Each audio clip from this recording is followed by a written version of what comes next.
Hello everyone, welcome to Miraz kitchen. આ વિડીયોમાં હું તમને ચોકલેટ કેકની રેસિપી શેર કરીશ અને બહુ જ ફાઇન કેક બની અને રેડી થશે. તો એના માટે અત્યારે મેં એક બાઉલ લઈ લીધું છે. બાઉલમાં આપણે હાફ કપ મિલ્ક એડ કરી દઈશું. અત્યારે હું 1 કપ લોટમાંથી કેક બનાવવા જઈ રહી છું, તો એ ટાઈપનું એ રીતે હું મેઝરમેન્ટ તમને બતાવીશ. 1/4 કપ ઘી લઈ લીધું છે. તમે આમાં ઘી ના યુઝ કરવા માંગતા હોય તો કોઈ બી ઓઇલ એડ કરી શકો, પણ ઓઇલ એ ટાઈપનું લેવાનું કે જેની ફ્લેવર ના હોય. જેમ કે ઓલિવ ઓઇલ છે તો એની ફ્લેવર નથી હોતી, એ ટાઈપનું ઓઇલ લેવાનું રહેશે. થોડું એસેન્સ એડ કરી દઈશું. આ બી ઓપ્શનલ છે.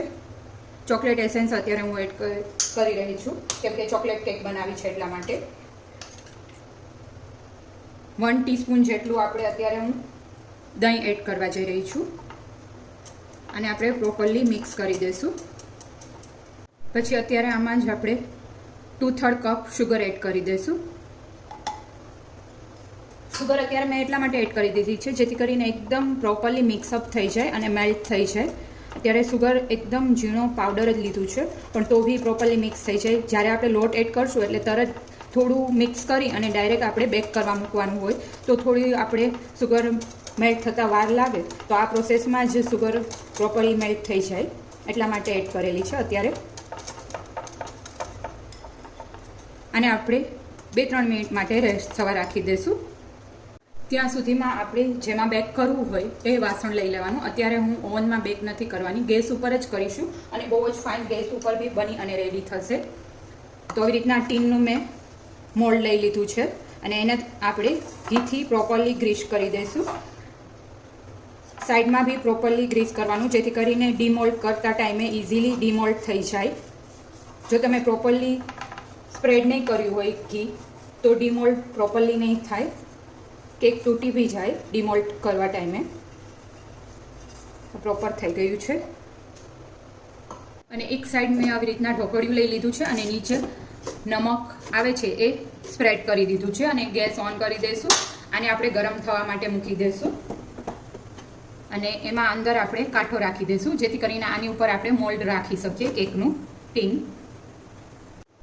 હવે એક આવી રીતના જારો લઈ લેવાનો છે. એમાં આપણે 1 કપ જેટલો મેંદો એડ કરી દઈશું. એને આવી રીતના આ બાઉલમાં જ આપણે ચારી લેવાનું છે.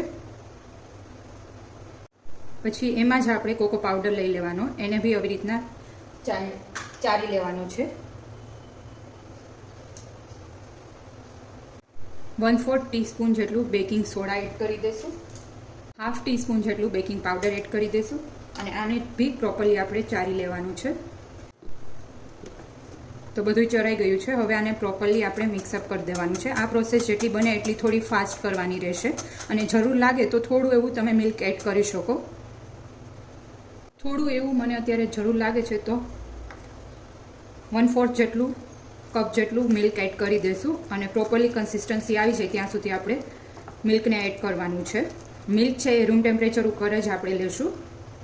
તો આપ જોઈ શકો છો અત્યારે પ્રોપર કન્સિસ્ટન્સી આવી ગઈ છે. હવે આપણે એને મોલ્ડમાં એડ કરી દઈશું.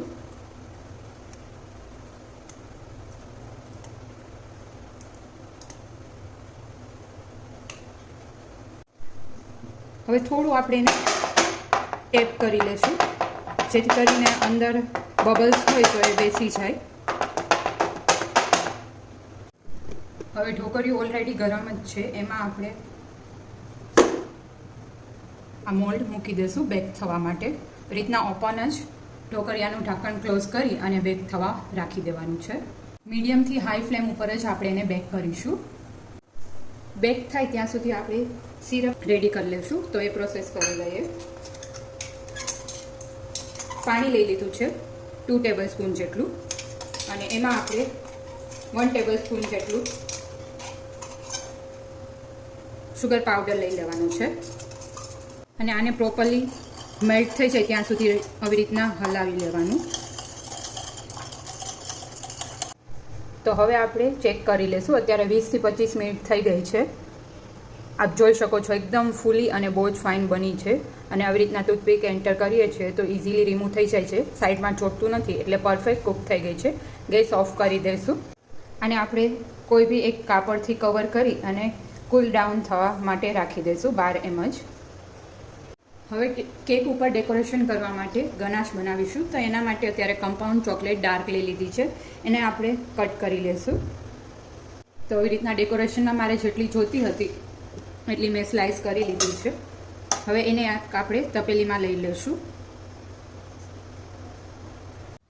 હવે એમાં આપણે આવી રીતના ફ્રેશ ક્રીમ આવે છે એ એડ કરી દઈશું.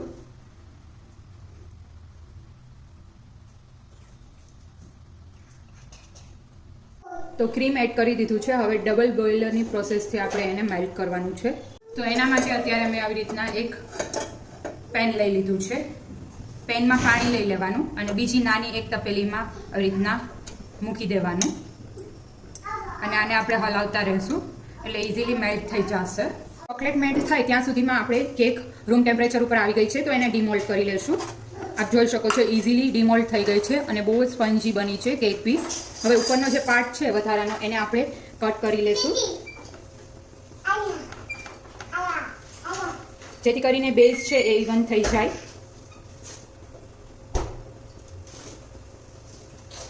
વધારાનો પાર્ટ છે એને રિમૂવ કરી લેશું.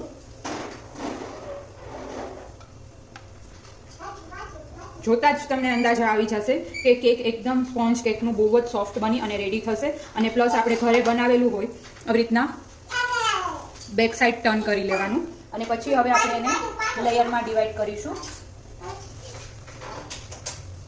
અત્યારે હું એને 3 લેયરમાં ડિવાઈડ કરી લઈશ.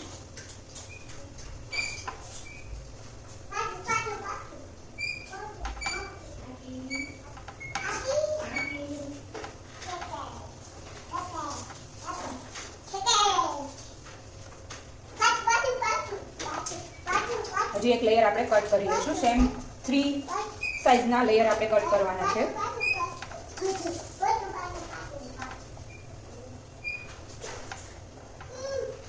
સાવ કોરા હાથે જ આપણે કટ કરવાનું રહેશે.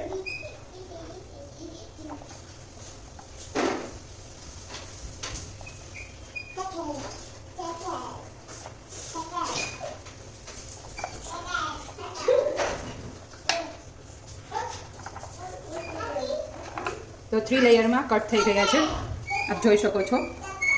હવે આપણે જે સિરપ રેડી કર્યું હતું સુગર સિરપ એ એડ કરી દઈશું. બધા જ લેયરમાં આપણે સુગર સિરપને એડ કરવાના છે.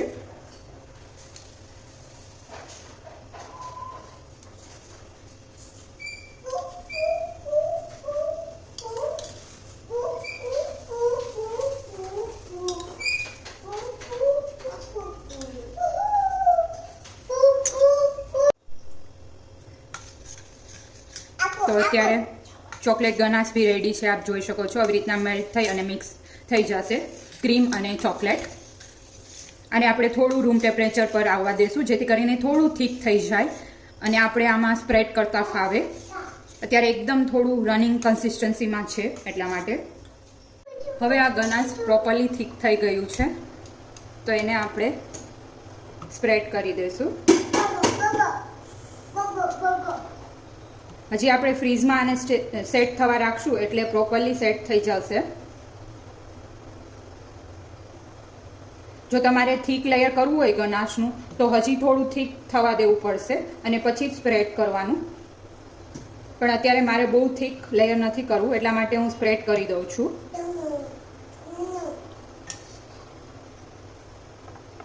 હવે સેકન્ડ લેયર છે એ રાખી દઈશું અને પાછું ગનાશ સ્પ્રેડ કરી દઈશું. આવી રીતના તમે મેંદાનો મેં લોટ યુઝ કર્યો છે, એમાં તમે ઘઉંનો લોટ યુઝ કરી અને તમારા કિડ્સને બી તમે ઘરે બનાવી અને સર્વ કરી શકો. એને બહુ જ ગમશે. આઈડિયા જ નહીં આવે કે આ કેક તમે ઘરે બનાવેલી છે, એટલી ફાઇન ટેસ્ટમાં બનશે.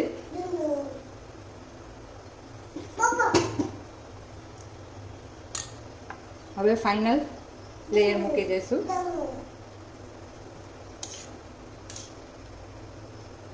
અને આની ઉપર બી આપણે એડ કરી દઈશું ગનાશ. અત્યારે જસ્ટ આપણે થોડું એડ કરીશું અને પછી આખું સ્પ્રેડ કરવાનું છે ઉપરથી બધી સાઈડમાં. તમે બેક સાઈડ અવાજ સાંભળી જ શકો છો. મારો કિડ બોલે છે કે મને ખાવું છે એવું. જોઈને જ એને બી મન થઈ ગયું છે. તો આ રેસીપી આપ શ્યોર ટ્રાય કરજો. હવે આવી રીતના તમારી પાસે જાળીવાળું હોય કોઈ બી વસ્તુ તો એની ઉપર આવી રીતના કેકને રાખી દઈશું અને હવે ગનાશ આપણે સ્પ્રેડ કરીશું જેથી કરીને ઇવનલી સ્પ્રેડ થશે. હવે ગનાશને ઉપરથી પોર કરી દઈશું.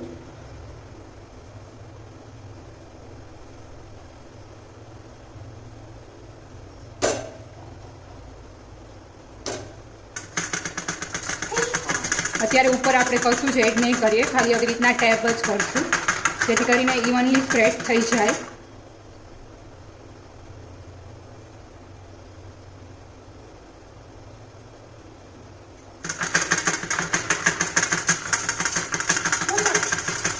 આપ જોઈ શકો છો ઉપરથી બહુ જ ફાઇન લુક આવી ગયો છે. તો પ્રોપરલી સ્પ્રેડ થઈ ગયું છે. આને આપણે ફ્રીઝમાં સેટ થવા માટે રાખી દઈશું જેથી કરીને પ્રોપર સેટ થઈ જાય. હવે ઉપરથી ડેકોરેશન કરવા માટે થોડુંક ગનાશ લઈ લીધું છે અને ક્રીમ આપણે જ્યારે એડ કર્યું હતું ત્યારે જે થીક પાર્ટ ક્રીમનો હતો એકદમ જાડો એ લઈ લીધો છે અને આને પ્રોપર મિક્સ કરી દઈશું આપણે. તો આવી રીતના ક્રીમમાં મેં ગનાશ એડ કરી અને મિક્સ કરી લીધું છે. આને આપણે ફ્રીઝમાં સેટ થવા માટે મૂકી દઈશું જેથી કરીને એકદમ થીક થઈ જાય. હવે આ એકદમ થીક થઈ ગયું છે. આને પ્રોપરલી મિક્સ કરી અને આવી રીતના પાઇપિંગ બેગ મારી પાસે છે તો એમાં આપણે ભરી લેશું જેથી કરીને ઇઝીલી આપણને ડિઝાઇન કરતા ફાવે. હવે જે કેક આપણે રેડી કરી છે એ લઈ લઈશું અને આવી રીતના કોર્નર સાઈડ જ આપણે એડ કરવાનું છે.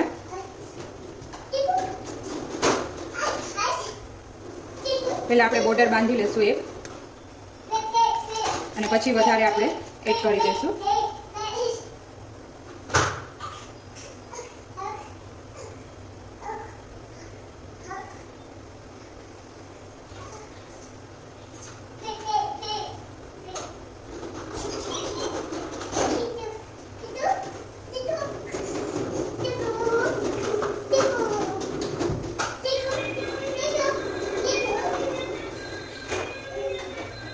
ઓપ્શનલ છે, તમારે કરવું હોય તો તમે કરી શકો, ના કરો તો બી ચાલે. અત્યારે તો હું કેકના લુક માટે આવું ડેકોરેટ કરી રહી છું. અને ઉપરથી આપણે ચોકો ચિપ્સ મારી પાસે પડી છે તો આવી રીતના એડ કરી દઈશું.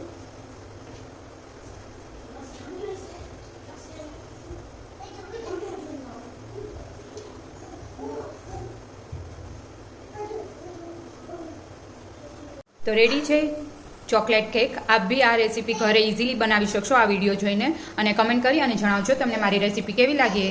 Thank you for watching my video.